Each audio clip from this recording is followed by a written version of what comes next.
Deu certo. Bom, eu decidi fazer um estudo diferente hoje, junto com vocês. Nós vamos ler Mateus 5. Eu tenho lido Mateus de novo, do início. Eu tenho falado muito comigo esses últimos meses sobre o amor de Deus, e eu creio que até o filme que o Vancla mencionou no testemunho dele também me impactou muito. Que chama After Death, depois da morte. Se vocês tiverem a oportunidade de assistir, assistam, porque é muito impactante mesmo. E para mim, me impactou muito no lado do amor de Deus, da misericórdia de Deus, como ele conhece o coração do ser humano, né? Que a gente julga as pessoas, às vezes, pelo exterior. E o Senhor, a misericórdia dele alcança as pessoas em lugares que a gente nem imagina, porque Deus conhece o coração e o clamor que a gente faz quando a gente está necessitado. E, e é isso que o Senhor tem falado muito comigo. E por isso nós vamos ler Mateus 5, o Sermão da Montanha. E eu fiquei lendo o título aqui na minha versão, a nova tradução da linguagem de hoje, que fala verdadeira felicidade. E quando você lê o Sermão da Montanha, você fala, hã? Não faz sentido nenhum. Como assim, felicidade? Mas é isso que nós vamos ler, passo a passo, e nós vamos meditar o que Jesus estava ensinando ao povo e aos seus discípulos sobre ter uma vida feliz, né? Ter uma vida satisfeita. A tradução da Almeida fala beatitudes, e eu nunca sabia que era essa palavra, depois que nas outras versões é que eu entendi. Mas eu creio que são as virtudes que um servo de Deus adquire com o caminhar em Cristo. E quando a gente lê aqui, a gente vê que é totalmente o contrário do mundo, né? O mundo se baseia nas riquezas, em materiais, em poder, no físico bonito, na aparência.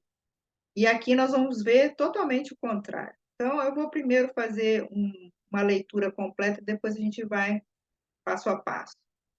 Verdadeira felicidade. Felizes as pessoas que sabem que são espiritualmente pobres, pois o reino dos céus é delas. Felizes as pessoas que choram, pois Deus as consolará. Felizes as pessoas humildes, pois receberão o que Deus tem prometido. Felizes as pessoas que têm fome e sede de fazer a vontade de Deus, pois Ele as deixará completamente satisfeitas. Felizes as pessoas que têm misericórdia dos outros, pois Deus terá misericórdia delas. Felizes as pessoas que têm o coração puro, pois elas verão a Deus. Felizes as pessoas que trabalham pela paz, pois Deus as tratará como seus filhos. Felizes as pessoas que sofrem perseguições por fazerem a vontade de Deus, pois o reino dos céus é delas. Felizes são vocês quando os insultam, perseguem e dizem todo tipo de calúnia contra vocês, por serem meus seguidores. Fiquem alegres e felizes, pois uma grande recompensa está guardada no céu para vocês, porque foi assim mesmo que perseguiram os profetas que viveram antes de vocês. Olha que lista linda, mas difícil de viver, né? Mas pelo Espírito Santo de Deus, ele nos capacita disso. Mas o que eu falo que Deus, o amor de Deus alcança o coração, é que ele conhece o coração de cada um e ele sabe o que ele encontra no nosso coração. E começando aqui nessa lista, felizes as pessoas que sabem que são espiritualmente pobres. E qualquer pessoa que possa ler isso aqui pode até entender, como assim? Eu tenho que ser pobre? É a minha situação financeira? Não, ele está falando do seu espírito no sentido de necessitado de Deus, carente de Deus, aquela pessoa que sabe que não pode viver sem Deus, que está totalmente dependente de Deus. que sabe que não pode tomar uma decisão sem a presença do Pai, sem o envolvimento do Pai, e sabe que a gente, quando a gente é pobre de espírito, a gente precisa dele, a gente precisa estar envolvido com ele.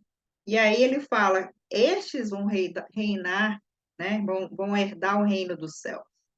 É delas o reino dos céus. O segundo ponto: felizes as pessoas que choram, pois Deus as consolará.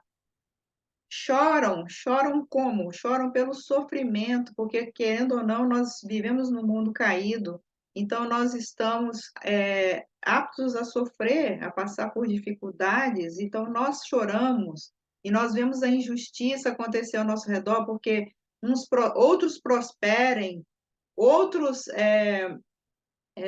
tem sucesso e a gente olha para a nossa vida e fala, não, cadê Deus nessa hora? Mas Deus está falando aqui, felizes são os que choram. Por quê? Porque nós sabemos que o nosso consolo, o nosso refúgio, a nossa fortaleza está em Deus. Ele está presente em nosso meio, ele ouve o nosso choro, ele ouve o nosso clamor, e ele fala aqui que ele nos consola. Aleluia, né? Graças a Deus, porque eu sei que como eu já vivi no mundo, não há consolo no mundo. Não há, a gente chora, mas não tem consolo. E na presença de Deus, por isso nós somos felizes, porque nós podemos chorar e Ele nos ouve.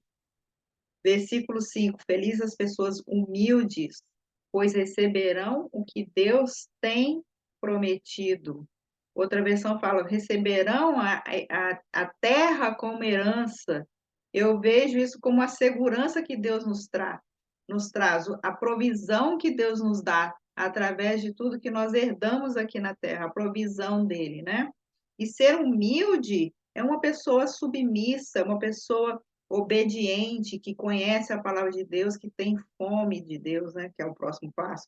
Mas ele é uma pessoa grata a Deus, uma pessoa que reconhece que tudo vem de Deus, uma pessoa que sabe que não é o recurso dela, não é a força do braço, não é o intelecto, mas é a nossa humildade perante o Senhor, que faz com que a gente herde, como ele fala aqui, receberão de Deus o que foi prometido. Quer dizer, ele nunca vai faltar, ele é suficiente na nossa vida, ele é que nos traz aquela segurança onde as pessoas não têm segurança, uma esperança, né? Que o amanhã, o Senhor está sempre presente, ele sempre vai prover para a nossa vida.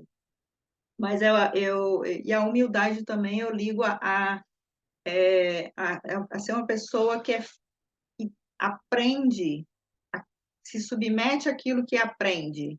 Porque muitas vezes a gente conhece a palavra, mas a gente não pratica a palavra. Então, a obediência, a submissão e ser uma pessoa, em inglês é teachable, né? Uma pessoa que consegue aprender, que consegue aprender aquilo que está ouvindo de Deus e se submeter para é, fazer aquilo que ele está ensinando, né? Aceitar o que está errado e disposto a mudar. É isso mesmo. O próximo ponto, versículo 6. Felizes as pessoas que têm fome e sede de fazer a vontade de Deus, pois eles as deixará completamente satisfeitas. Eu achei maravilhoso esse versículo, porque eu tenho vivido isso, né? Quanto mais eu conheço de Deus, mais fome, mais sede eu tenho de conhecê-lo, mais vontade eu tenho de fazer aquilo que ele me ensina, e mais satisfeita eu estou. E eu creio que esse é o alvo do Senhor. É isso mesmo, é uma verdadeira felicidade de poder saber que a gente não precisa de fazer mais nada a não ser conhecê-lo, né? E aprender dele, e ter fome da vontade dele ou da justiça, porque a gente vê hoje no mundo como o mundo é injusto, né? E a fome de fazer aquilo que é o correto, aquilo que Deus nos ensina, nos satisfaz. A gente não precisa de correr atrás de mais nada. Tudo o Senhor nos dá na nossa mão, né? Porque a satisfação vem do Espírito, vem dentro de nós. E nós podemos resplandecer isso na nossa vida, a partir do momento que a gente começa a aprender dele, não dá para parar. A gente quer continuar na presença dele, a gente quer continuar comendo e se alimentando dele. A palavra dele é viva, né? E ela renova a nossa mente, ela renova o nosso coração. Próximo versículo é o 7. Felizes as pessoas que têm misericórdia dos outros, pois Deus terá misericórdia delas.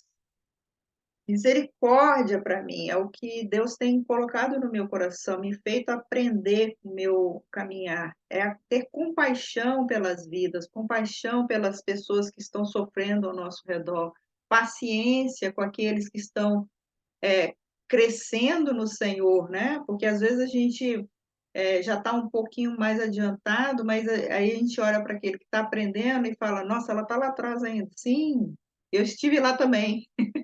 Então, a gente tem paciência, né, de poder ajudar as pessoas, de ter compaixão onde elas se encontram no momento, ter misericórdia da vida delas, às vezes até nas atitudes, porque às vezes a gente se ofende, né, a gente ofende os outros. E aí a gente tem que ter misericórdia das pessoas, assim como Deus tem por nós, aqui está falando. Ter misericórdia dos outros, porque Deus terá misericórdia de nós, né? A Bíblia fala que é a mesma medida. A medida que a gente usa com alguém é a medida que a gente recebe também do Senhor. Se a gente lê os próximos capítulos, Mateus 6 e 7, nós vamos aprender os detalhes, né? Do que Jesus ensinou.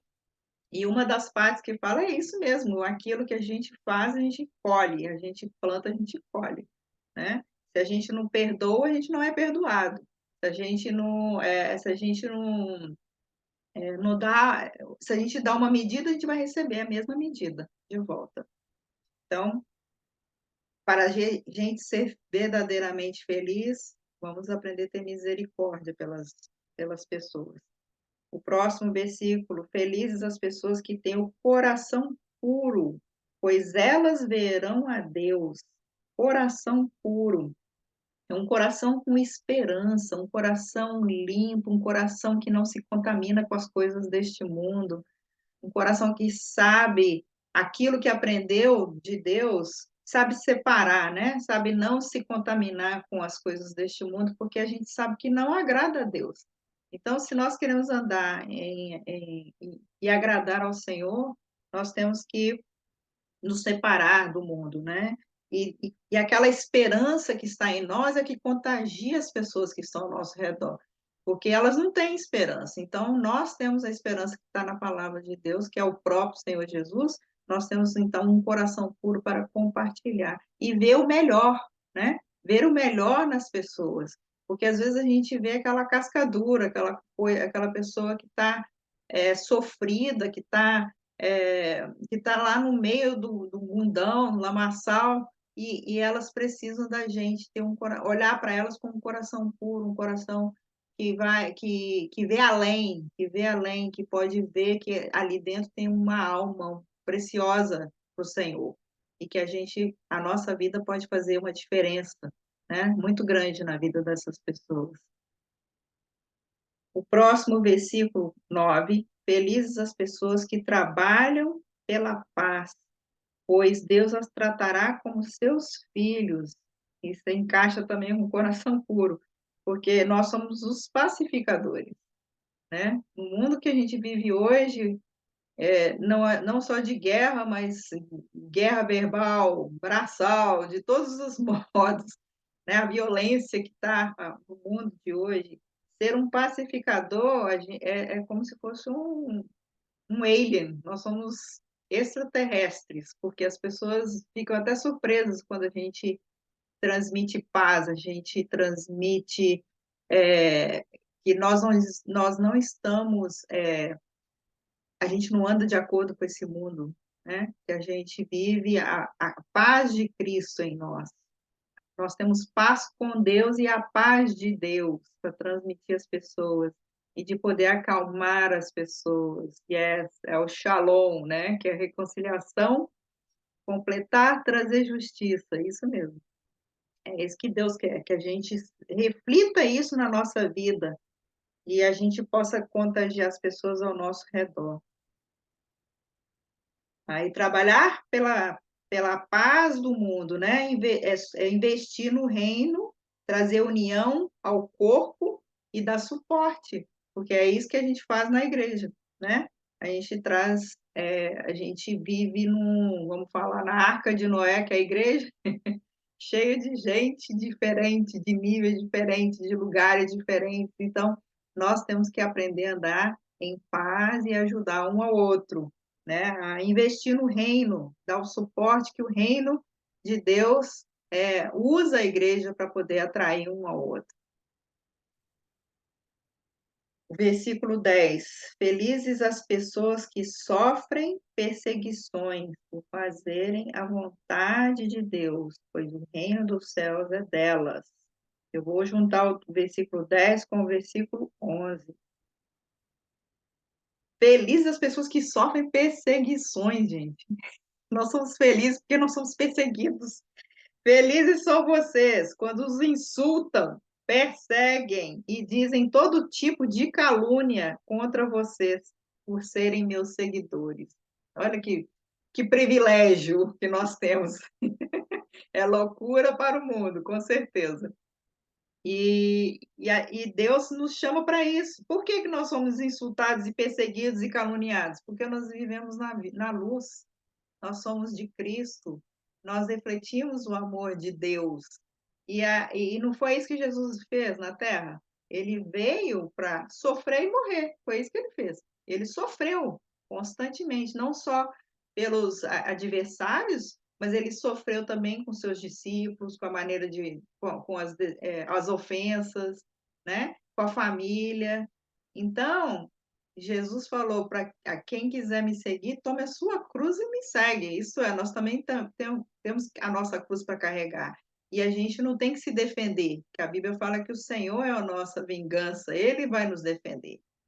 Mas Ele nos chama para sofrer, Ele nos chama para segui-lo e que nós deveríamos ser felizes. Fiquem alegres e felizes, pois uma grande recompensa está guardada no céu para vocês. Aleluia. Então, nós guardamos tesouros no céu, né? E lá nós vamos coletar, lá nós vamos receber aquilo que o Senhor tem separado para nós, essa recompensa que Ele nos deu. E o último versículo aqui fala, e antes disso, né? Como que a gente sofre, como que a gente vive para Cristo? A gente vive uma vida íntegra, uma vida justa, uma vida correta, uma vida exemplar, porque é isso que vai atrair as pessoas para o Senhor. É a nossa vida, a nossa atitude, a nossa integridade, a nossa maneira justa de viver, de caminhar de acordo com a palavra. E é isso que alegra o coração de Deus. Por quê? Porque assim nós atraímos as pessoas para Ele, né? Através da nossa vida.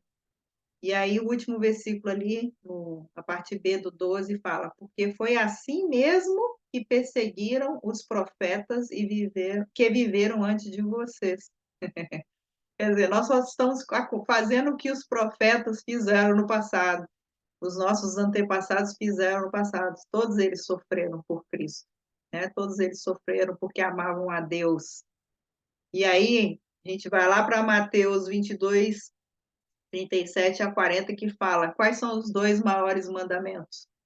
Amar a Deus sobre todas as coisas e amar ao próximo. E eu fiquei pensando sobre isso. Falei, o que seria amar a Deus? Exatamente o que está escrito aqui nessa passagem, né? A verdadeira felicidade é poder amar a Deus com tudo que nós somos, tudo que nós temos.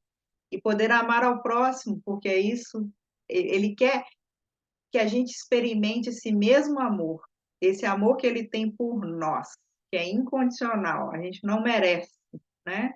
Nenhum de nós merecemos o amor de Deus, mas ele nos ama assim mesmo, e ele tem prazer em nos abençoar. E o segundo mandamento, sabe o que eu creio que é? Eu creio que é ele dividindo com a gente a alegria que ele tem de nos amar. Ele está dividindo com a gente a oportunidade de poder amar alguém, né? de poder mostrar o amor de Deus para outra pessoa, de poder experimentar isso que Ele faz todos os dias, quando Ele nos abençoa, quando Ele nos ama, né? Nos mostra o seu amor, e isso mexeu muito comigo nesse filme, porque eu vi quanto que Deus ama as pessoas, né? E Ele quer que a gente ame as pessoas da mesma forma, que a gente olhe para elas do mesmo jeito que Ele olha para nós, né? Porque hoje a gente pode experimentar desse amor, porque a gente conhece o Senhor. Mas muita gente não conhece esse amor. E Ele só vai conhecer através da gente, né? E é isso que Deus quer, quando Ele falou que os 2 maiores mandamentos são esses. Quer dizer, toda a lei de Moisés está resumida nesses 2 mandamentos. Todas elas. É amar a Deus e amar ao próximo, como a gente ama nós mesmos. Nós aprendemos a amar por causa dele, né? Porque ele nos amou primeiro. Então, que a gente possa aprender com ele e poder também compartilhar com ele essa alegria de poder amar alguém. Amém? Pai amado, eu quero te louvar, Senhor, te agradecer pela tua palavra, Pai. É loucura mesmo para o mundo, Senhor, mas é um prazer poder conhecer o Senhor e poder experimentar tudo isso, Pai, e poder ter essa alegria, essa satisfação, essa felicidade, Senhor. E não há em nenhum outro lugar a não ser em te conhecer, em viver para ti e poder, Senhor, experimentar do teu amor maravilhoso, o teu amor incondicional e poder ir além, Senhor, ainda poder transmitir esse amor, poder experimentar desse amor, amando alguém, Senhor. Muito obrigado, Pai. Obrigado porque o Senhor nos amou primeiro e o Senhor nos dá a oportunidade, Pai, de poder desfrutar de Ti, de Te conhecer intimamente e de poder também amar aos pessoas que estão ao nosso redor, Senhor. Muito obrigada por isso, por esse presente maravilhoso. Em nome de Jesus. Amém. Muito Amém. bom. Amém. Aleluia. Glória